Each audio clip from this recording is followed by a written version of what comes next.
எல்லோருக்கும் வணக்கம். நாம் இப்போ பார்க்க போகிறது தெய்வ குழந்தைகள் கதையின் 10வது பகுதி. குழந்தைங்க 2 பேரும் நல்லா வளர்ந்து வந்தாங்க. அவங்களோட சுற்றுப்புறத்தில் இருக்கிற எல்லா குழந்தைகளும் நல்ல பழக்க வழக்கங்களோட நல்லா இருந்தாங்க. அதோட ஸ்கூல்லையுமே இந்த 2 பேரோட குரூப்புக்கும் நல்ல பேர். இந்த குழந்தைங்க மற்ற குழந்தைகளும் நல்லா இருக்காங்க.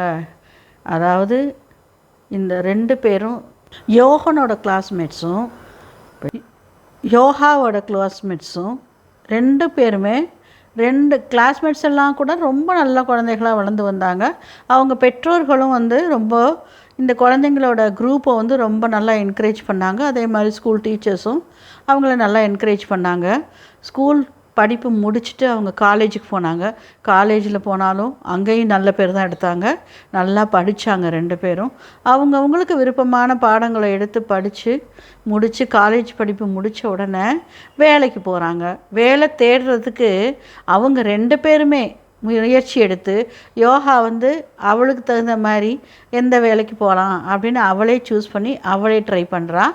அதே மாதிரி யோகனும் என்ன பண்ணுறான், அவனுக்கு என்ன வேலை வேணும், என்ன மாதிரி அவனுக்கு எதில் இன்ட்ரெஸ்ட் இருக்கோ அந்த மாதிரி வேலைக்கு போகலான்னு சொல்லிட்டு அவனும் நல்ல வேலையை அப்பா அம்மா உதவி இல்லாமல் தானே வேலைகளை தேடி 2 பேரும் வேலையில் அமர்றாங்க. வேலையில் அமர்ந்து குடும்பம் நல்ல விதமாக போயிட்டுருக்கு. அப்பா அம்மாவுக்கு ரொம்ப அனுசரணையாக இருந்துகிட்ருக்குறாங்க. அப்புறம் அப்பா அம்மா என்ன பண்ணுறாங்க, சரி இவங்க 2 பேருக்கும் கல்யாணம் பண்ணி வச்சிடலாம் அப்படின்னு சொல்லிட்டு யோகாவுக்கு முதல்ல கல்யாணம் பண்ணுறாங்க. கல்யாணம் பண்ணி முடித்து அவள் நம்ம அவளோட குடும்பத்தோடு நல்லா ஒத்துமையாக அங்கே நல்லபடியாக வாழ்ந்து வர்றான். யோகனுக்கும் கல்யாணம் பண்ணி வைக்கிறாங்க. அவனும் அவனோட ஒய்ஃபோட அவங்க அம்மா அப்பாவோடையே இருக்கான்.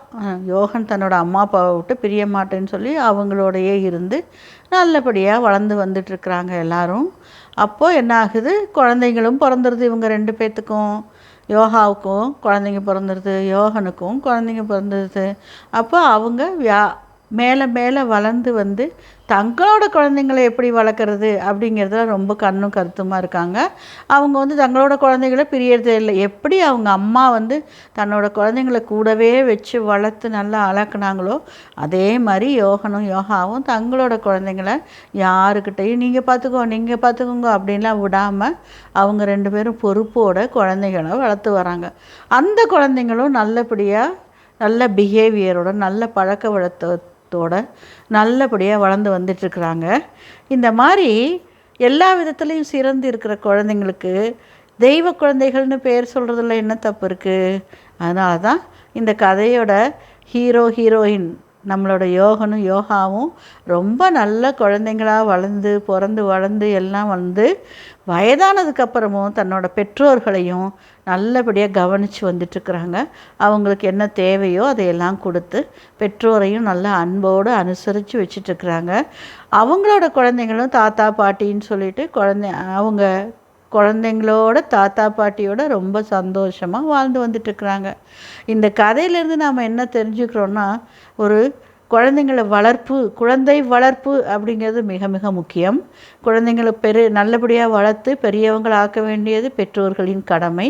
அவங்களோட எதிர்காலத்துக்கு தேவையானவற்றை அவங்களே அவங்களோட முடிவுகளை எடுக்கக்கூடிய திறனை வளர்க்க வேண்டியது தான் முக்கியம். கிருஷ்ண பரமாத்மா சொல்லியிருக்காரு, நீங்கள் குழந்தைகளுக்கு சொத்து சுகங்கள் சேர்த்து வைக்கணும்னு அவசியம் இல்லை. ஒரு சிக்கலான நேரத்துலையும் ஒரு முக்கியமான நேரத்துலையும் என்ன மாதிரி டெசிஷன் எடுக்கணும் அப்படிங்கிறத புரிஞ்சு நடந்துக்கிற சக்தியை குழந்தைங்களுக்கு கொடுத்தா போதும் அப்படின்னு தான் கிருஷ்ண பரமாத்மா சொல்லியிருக்காரு. அதே மாதிரி யோகாவோட அப்பா அம்மா 2 பேரும் அந்த விதத்தில் ரொம்ப கண்ணும் கருத்துமாக இருந்து குழந்தைங்களுக்கு நல்ல அறிவுரைகளை சொல்லி அவங்களோட குழந்தையாக வளர்ந்தனால தான் இன்றைக்கி இவங்களோட குழந்தைங்க நல்லபடியாக சிறந்து வளர்கிறதுக்கு காரணமாச்சு. உறவினர்களும் சரி, நட்பு வட்டத்துலேயும் சரி, எல்லாரும் சொல்லுவாங்க, உங்கள் குழந்தைங்க ரொம்ப நல்ல குழந்தைங்க, நல்லபடியாக வளர்த்துட்டீங்க அப்படின்னு சொல்லும்போது அந்த பெற்றோருக்கும் ரொம்ப மகிழ்ச்சியாக இருக்குது. அப்போது அந்த பசங்க என்ன சொல்கிறாங்க, பெருசானோன்னே எங்கள் அப்பா அம்மா எங்கள் நல்லபடியாக வளர்த்துருக்காங்க, எங்களுக்கு என்ன தேவையோ அதை கொடுத்துருக்காங்க, என்ன செய்யணுமோ அதை கரெக்டாக செஞ்சுட்டாங்க அப்படின்னு எல்லாத்துக்கிட்டையும் பெருமையாக சொல்லிக்கிறாங்க. அப்பா அம்மாவும் என்ன சொல்கிறாங்க, எங்கள் குழந்தைங்க மாதிரி வருமா, எங்கள் குழந்தைங்க ரொம்ப நல்ல குழந்தைங்க அப்படின்னு சொல்லி அவங்களும் பெருமையாக பேசிக்கிறாங்க.